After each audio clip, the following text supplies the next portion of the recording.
convite, né, para que possamos esclarecer alguns pontos em relação a essa estação chuvosa que está para se aproximar agora, as chuvas de janeiro especificamente, e uma previsão minha que sempre é bastante importante para essa região, porque diz respeito às recargas dos grandes reservatórios, porque são essas recargas que vão atender ao longo do ano os grandes contingentes populacionais que estão situados nas cidades, né? Então vamos esclarecer esses pontos aí. E como uma previsão minha, que eu venho fazendo desde 2021 para o semiárido paraibano, do Rio Grande do Norte, do Ceará, onde eu tenho muitos parceiros na imprensa também, ela vem se confirmando em cheio, que é a questão da pouca recarga nos grandes reservatórios, ou na maioria deles.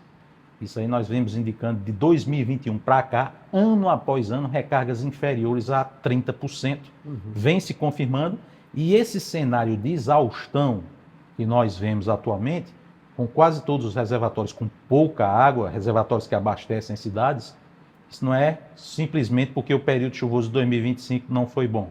É porque desde 2021 vem se confirmando essa previsão minha, onde eu indiquei pouca recarga nesses grandes reservatórios, repito, e períodos chuvosos bastante irregulares e que, ao contrário de 2020, não atenderam demandas significativas de recargas nesses grandes reservatórios. Chega a um ponto que os reservatórios estão num nível muito baixo, por conta de uma sequência de anos desfavoráveis que vem sendo observada de 2021 até 2025. Então, mais uma vez aí, eu deixo para você o obrigado, né, as saudações e também aos nossos ouvintes aqui da Espinharas. Rodrigo, nós estamos com uma preocupação muito grande porque aumentou a temperatura, com isso aumenta o consumo de água e justamente o que você falou, essa pouca oferta, nós já estamos aí com a barragem da Farinha colapsada, né? Já colapsou, a Capoeira numa situação muito difícil, o Jatobá também, e nós temos o grande manancial que abastece a região, que é o manancial Curemas Mãe d'Água, com a adutora Curemas Sabugi, numa situação também que até bem pouco tempo atrás ainda falava tem 30%, mas nós lembramos que a comporta do manancial Curemas Mãe d'Água fica completamente aberta. Tendo essa região aqui, tendo já esse cenário caótico, eu diria assim, caótico, o que é que a gente espera já dessa recarga agora? Quando é que começa a chover? Quais são as previsões? Tem coisa boa? A gente deve ficar cada vez mais preocupado. Para janeiro não tem nada de muito significativo, o mês de janeiro. Nós não temos um cenário bom para os grandes açudes, não temos perspectiva de recarga significativa agora em janeiro.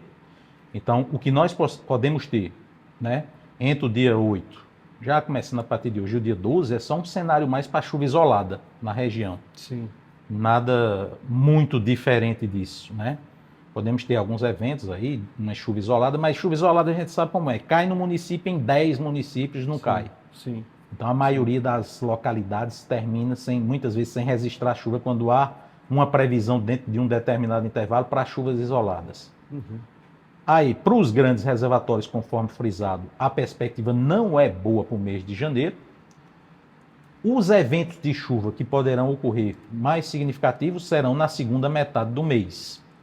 Nós tínhamos indicado aqui para a região de Patos, né, Cariri, grande parte do estado da Paraíba, com exceção do oeste, uma chuva variando de normal a abaixo da média agora no mês de janeiro. Eu acho que essa conjuntura aí poderá se confirmar. Nós tivemos em dezembro já um prejuízo, e eu indiquei também, uma chuva abaixo da média, porque nós tivemos um cenário de bloqueio atmosférico condicionado pelo olho de um vórtice, que ao contrário de dezembro de 2024, nós tivemos chuvas significativas na região em dezembro de 2024. O olho daquele vórtice ali ficou numa posição favorável para que a periferia do vórtice transportasse umidade significativa do interior da Bahia para cá. Porque em dezembro está ocorrendo o período chuvoso no sul da Bahia, no interior da Bahia. Então a periferia do vórtice em dezembro de 2024 transportou muita umidade do interior da Bahia para cá. O olho ficou numa posição favorável para propiciar isso. Agora não. Em dezembro de 2025, o olho do vórtice ficou exatamente sobre nossa região. E na região, sob a influência do olho desse vórtice, que tem aí em torno de 60, 70 quilômetros de diâmetro, não chove. E nas adjacências, que foi justamente o que aconteceu em dezembro já, o olho do vórtice persistente sobre nossa região, ocorre nessa região em altos níveis na troposfera, ali por volta de 12 quilômetros de altura, subsidência de ar, quer dizer, o ar descendo de cima para baixo. Isso aqui, para nós, termina sendo um indicativo de muito calor, porque essa subsidência de ar inibe a formação de nuvens de chuva, Sim. que foi justamente o que nós vimos em grande parte do mês de dezembro, um calor realmente insuportável, Terrível. poucas nuvens de chuva e ausência de chuva na maioria dos dias. Então, janeiro também, no começo de janeiro, tivemos essa conjuntura.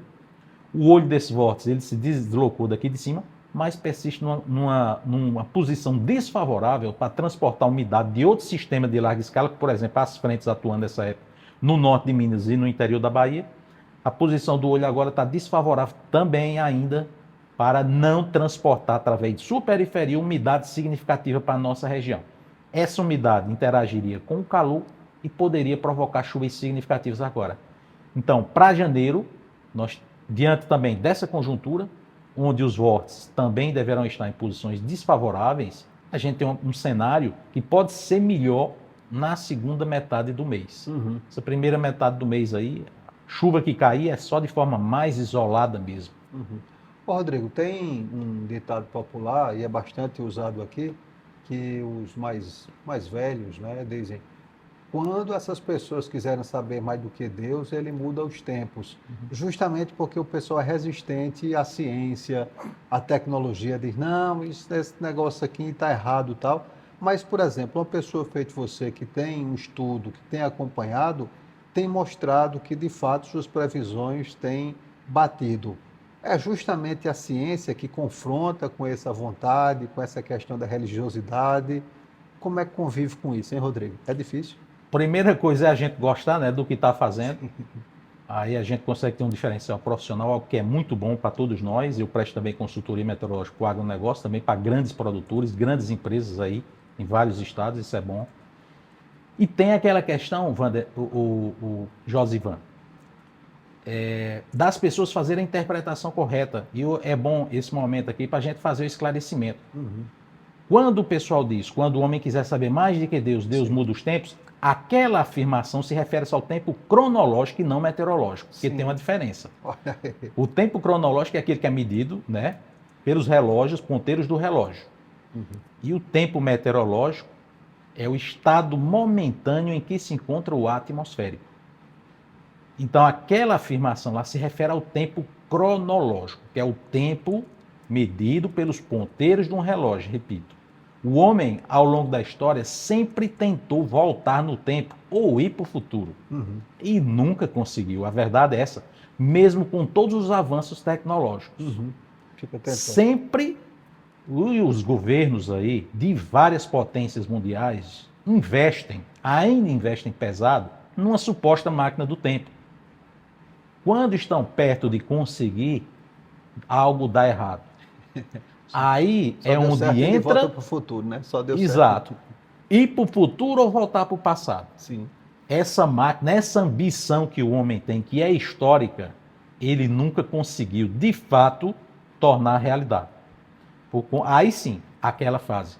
Quando o homem quiser saber mais do que Deus, ele muda os tempos. Quer dizer, parece que algo acontece de sobrenatural para impedir que essa máquina fique pronta. É uma coisa absurda, é uma coisa impressionante. Você já entrou na questão da física quântica aí, né? Já pegando que a física quântica já tem esse negócio de dizer que vai estudar um modo que essa máquina do tempo possa funcionar. Esse fenômeno El Niño e Laninha, e agora, como é que a gente está? Esse fenômeno ajudaria, pioraria? O Laninha e El Niño, como é que estão? A gente vem observando que desde que entramos nesse novo ciclo climático iniciado em 2019, a gente vem tendo mais eventos fracos do fenômeno climático e oceânico Laninha. Sim. Tivemos vários. Tivemos ali no segundo semestre de 2020, começou no segundo semestre de 2020, 2021, 2022, 2023, majoritariamente eventos fracos da Laninha.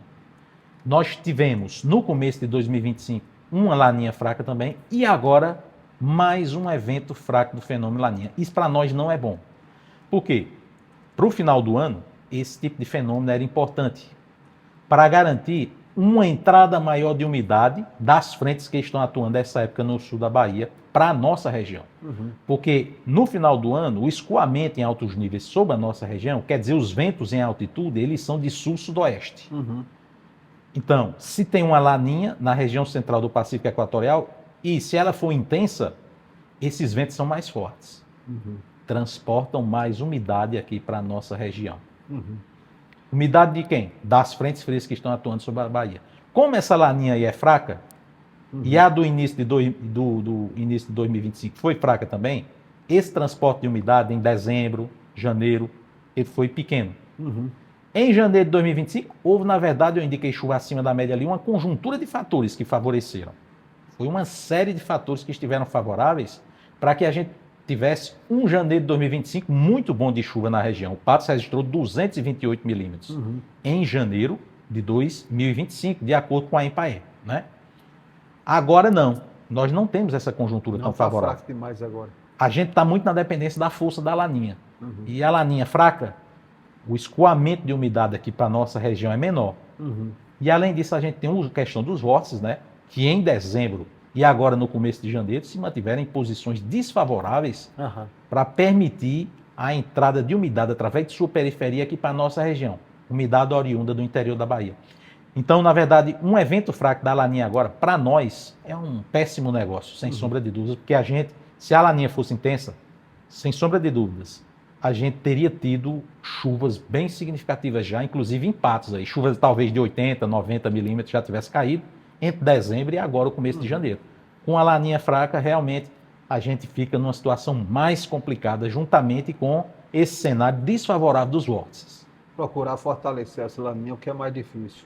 Rodrigo, houve informação, eu claro que você tem mais capacidade de esclarecer isso, que as nossas chuvas aqui do Nordeste, elas são chuvas provenientes justamente do aquecimento do mar. São chuvas do mar e, em outra região, são chuvas provenientes ali da questão da floresta amazônica. O que é verdade, cientificamente falando? Nossa chuva aqui no Nordeste é de fato proveniente da questão do mar? Grande parte da precipitação média anual que cai em nossa região, digamos assim, 80% dela é oriunda, né, do aquecimento das águas superficiais do Atlântico Sul. Sim. Na altura da costa leste-nordeste, principalmente. No caso específico do setor norte do Nordeste, né? 80% delas são condicionadas ao aquecimento do Atlântico Sul, na altura da costa leste-nordeste. 20% de umidade que vem da Amazônia. Porque a zona de convergência intertropical, que é o principal sistema meteorológico gerador de chuvas em nossa região, ela atua de fevereiro a maio, ela baixa de norte, baixa de nordeste e baixa de noroeste. Quando ela baixa de noroeste sobre a nossa região, majoritariamente no mês de abril, ela transporta umidade da Amazônia para nós aqui. Sim. Então a gente tem, principalmente no mês de abril, chuvas que estão muitas vezes associadas à umidade que vem da Amazônia aqui no semiárido. Rodrigo, essa história de dizer que no dia de São José, salvo dia 19, né? Dia 19 de abril, São José. 19 de março. 19 de março. Por que é que esse fenômeno se explica? Por que é que as pessoas depositam tanta confiança nessa data, dizendo que choveu no dia de São José, então é um bom sinal? Há uma explicação científica? Há um alinhamento entre a crença popular e também o conhecimento científico sobre esse aspecto aí. Porque no dia de São José, que é 19 de março, está perto do equinócio, do início do equinócio de outono no hemisfério sul, que é por volta de 21 de março, 21 de março. Então, nessa data aí, ou se aproximando do fim de março, Sim. é o período final para que a zona de convergência intertropical, que é esse sistema meteorológico caracterizado pela formação de nuvens, um cinturão de centros de baixa pressão, um cinturão de torres de chuva, para que esse sistema meteorológico chegue até nós produzindo chuva significativa, ele tem até o fim de março para provocar essa chuva significativa aqui. Aí o pessoal deposita no dia de São José. Aí um pouquinho antes o pessoal deposita suas esperanças justamente no 19 de março, para você ver que há um alinhamento, né, entre a crença popular sobre esse aspecto e também o conhecimento científico. Então se exercita a zona de convergência intertropical, ela não baixa, ou seja, não chega à nossa região, provocando chuva significativa. até o fim de março, então o ano é de chuva muito abaixo da média. Oh, Aí pode se configurar em nossa região um cenário, sem sombra de dúvida, de seca, se ela não baixa até o fim de março. Rodrigo, nós temos a questão, a esperança de anos melhores, mas nós também temos a contribuição até péssima que o homem tem dado. Por exemplo, a cidade de Patos, como você bem disse, tem tido uma umidade relativa do ar que se compara inclusive a deserto. Tem dia que você chega e sente aquela ardência no seu rosto, né? Você sente na pele tudo isso. A cidade de Patos é uma cidade que a prefeitura municipal não tem sido feita uma política de arborização, uma política de melhoria na cidade. Como é que você observa também essa contribuição do próprio ser humano com relação a essa umidade relativa do ar aqui na cidade de Patos Baixa e a questão de árvores? O que é que você tem observado? Quando a gente dá as palestras sobre aquecimento global, eu abordo isso também, né? A importância dos projetos de arborização, né? Por quê? Com esse problema, a tendência, a temperatura média do ar, e a gente já vem observando, ela vem subindo. Então, o desconforto térmico nos centros urbanos é maior, porque nós estamos diante de gigantes de concreto e de asfalto. Sim. Então, sem sombra de dúvidas, é necessário e inevitável as políticas públicas voltadas à arborização, né, sobre esse aspecto, para que o desconforto térmico seja menor e associado, logicamente, a esse calor muito intenso, estão vários problemas de saúde que podem acometer as pessoas. Então, é necessário, muito importante, essa questão da arborização dentro dos centros urbanos para garantir um desconforto térmico menor para a população. E a gente aborda isso, né? Juntamente com a questão que é prioritária, básica para a região, principalmente no que diz respeito à zona rural, que é a construção dos pequenos reservatórios, que tenham um pequeno espelho d'água e que sejam bem profundos. Nós temos na região uma evaporação que chega a ser superior por ano a uma lâmina d'água de 3 metros. Então, os nossos reservatórios eles têm que ser bem profundos e tem que ter pequeno espelho d'água para diminuir os impactos da evaporação. Sobre essa convicção aí, nós passamos essas informações aí para as pessoas onde nós ministramos as palestras. Nós temos ministrado palestras aí sobre aquecimento global, inclusive uma para a Câmara de Pombal, que nós vamos ministrar. Ministramos também para o FERA Colégio de Curso, e temos outras também, os acordos que fizemos com o Edilene, entendeu? Isso aí é tudo muito importante, porque é primordial, diante dessa época, dessa conjuntura de um clima mais quente, de uma evaporação maior, além de cuidar dessa questão do conforto térmico, usar água de forma racional para evitar o desperdício. E dicas bem básicas para a população, né, que eu passo nas palestras também: abrir a torneira só pela metade, quando estiver ensaboando as mãos, fecha a torneira, não usa a água da torneira para lavar a calçada, para lavar a casa, prefira um pano molhado lá com desinfetante, que é melhor. Use pouca água para as plantas, para aguar as plantas também. Evite estar lavando com frequência seu carro, sua moto. Evite os banhos longos. Quando estiver tomando banho, abra o chuveiro só até a metade. Quando estiver se ensaboando lá ou colocando shampoo no cabelo, fecha o chuveiro. Aproveite a água da lavagem da roupa na privada ou para lavar o banheiro também. Então são dicas bem básicas do cotidiano que as pessoas, ao seguirem, isso aí vai ter um impacto muito positivo na questão, né, dos mananciais, na questão da economia da água, que é muito importante. Aqui, inclusive, Rodrigo, nós já fizemos uma crítica à própria Prefeitura de Patos, a Cagepa.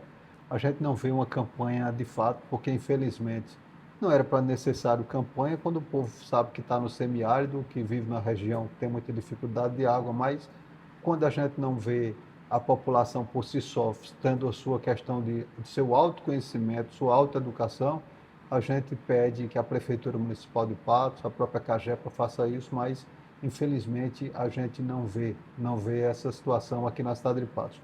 Rodrigo, nós estamos em 2026. Quando é que a gente teria, apesar da devastação que o homem tem feito, uma normalização do nosso, chama-se, a gente costuma dizer, o nosso inverno, né? Mas o nosso período chuvoso. Há uma previsão, a possibilidade de fazer essa previsão, quando é que a gente teria uma normalização das chuvas que viriam mais em abundância aqui para a região? Nós já estamos, né? É saber agora se nós estamos saindo desse ciclo, porque ainda nós estamos em dúvida. Mas nós entramos num ciclo mais favorável de 2019 para cá. Sim. Então nós estamos avançando no tempo, os anos estão passando e os desafios maiores vão aparecendo. Para você ter uma ideia, a última vez que o Complexo Curema Mãe d'Água transbordou aqui em nossa região foi em 2009. 2009. A última vez. Muito tempo. 2011 nós tivemos ainda um cenário favorável para a chuva, ele chegou a 90%. Pronto. A partir daí, foi déficit hídrico ano após ano. Em 2019, no começo de 2019, ele chegou a 5% apenas. Me lembro. O Complexo Curema Mãe d'Água. Me lembro. Tivemos um diferencial. Em 2020, eu tinha indicado que nós teríamos, no ano de 2020, a melhor estação chuvosa desde 2012. E se confirmou. O Complexo Curema Mãe d'Água em 2020, ele saiu de 5% e chegou a 60% de sua capacidade. Ele teve mais de 640 milhões de metros cúbicos de água. O açude, Lagoa do Arroz em Cajazeiras, ele saiu de pouco mais de 10 milhões de metros cúbicos de água e chegou a 70 milhões de metros cúbicos de água, sendo que ele comporta 80. Quer dizer, encheu.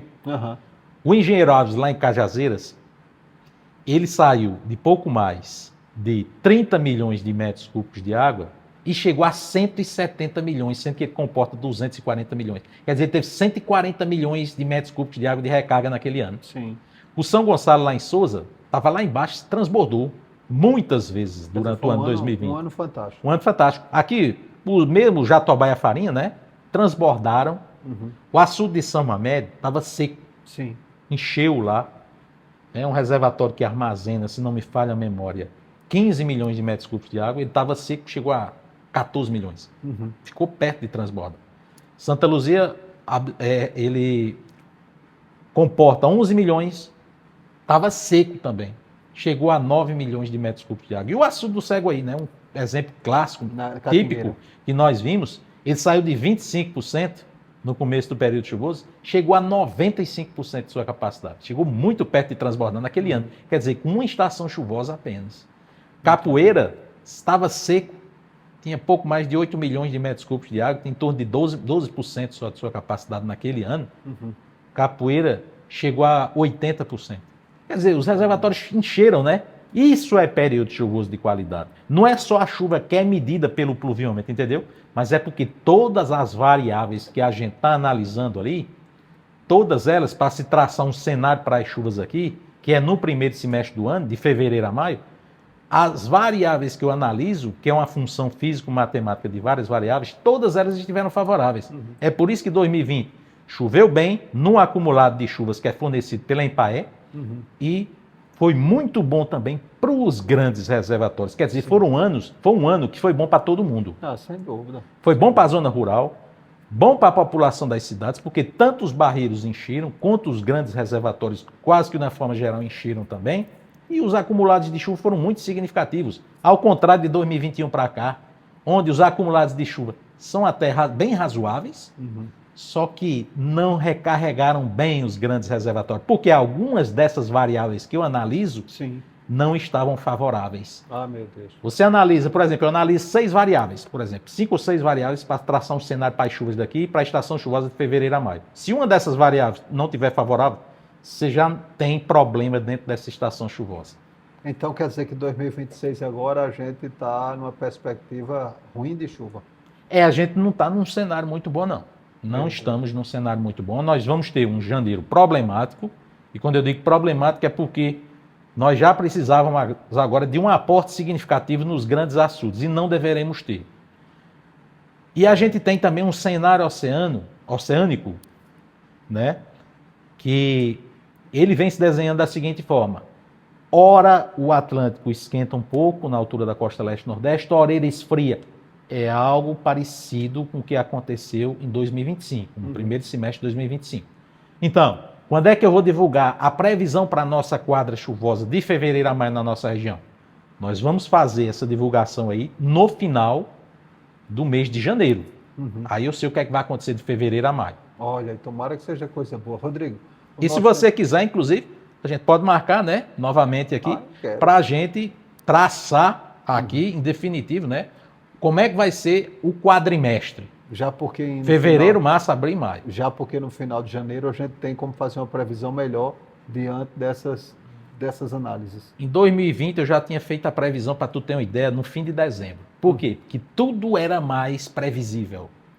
Tinha um cenário muito bacana para a estação chuvosa já desde cedo, desenhado desde cedo. Sim. E agora não. Ah, meu O Deus. cenário agora é de incerteza para nós aqui. A gente fica tão querendo que dê tudo errado e comece a chover, que dê tudo certo, mas é a questão, são previsões, são estudos, né, Rodrigo? O nosso tempo voou por aqui mostrando sua capacidade que você tem justamente de trazer, tem uma cabeça muito boa, trazendo inclusive dados que a gente nem no computador sabe de forma tão rápida, mas deixo aberto para suas considerações finais. Agradeço pelas suas previsões, pela sua disponibilidade, eu tenho acompanhado você se dispondo não só aqui na região do Sertão Paraibano, mas na região também Nordeste, dispondo a contribuir com a sua experiência com relação a previsões, a trazer também dicas e melhoramento. Mas deixo os microfones para suas considerações finais. Obrigado, Josivan, todos os nossos amigos aqui da Rádio Espinharas, né? E estou às ordens aí para tirar eventuais dúvidas e também, caso seja, Josivan, seu interesse, a gente volta depois, no final do mês ou comecinho de fevereiro, para a gente traçar um cenário, sim, definitivo para a quadra chuvosa. Olha aí. Porque, inclusive, eu tenho que traçar esse cenário também para as consultorias meteorológicas para o agronegócio que eu presto, que é algo muito importante. Como a gente está num cenário de muita imprevisibilidade agora, eu preferi deixar as considerações finais para a nossa quadra chuvosa para o finalzinho do mês de janeiro. Você está certíssimo. Então, eu quero agradecer mais uma vez a vocês. O meu site é o cienciaemfoco.com e desde já agradeço a oportunidade da gente contribuir com a população de Patos e região em relação a um tema, né, que realmente tem tirado o sono de muita gente, que é a questão da chuva aqui. Oh, com certeza. Bati um papo aqui com o meteorologista e doutor em física quântica, doutor Rodrigo César Limeira. J. Júnior, já são 5h21? Não, 5h51. Vamos embora e a gente volta.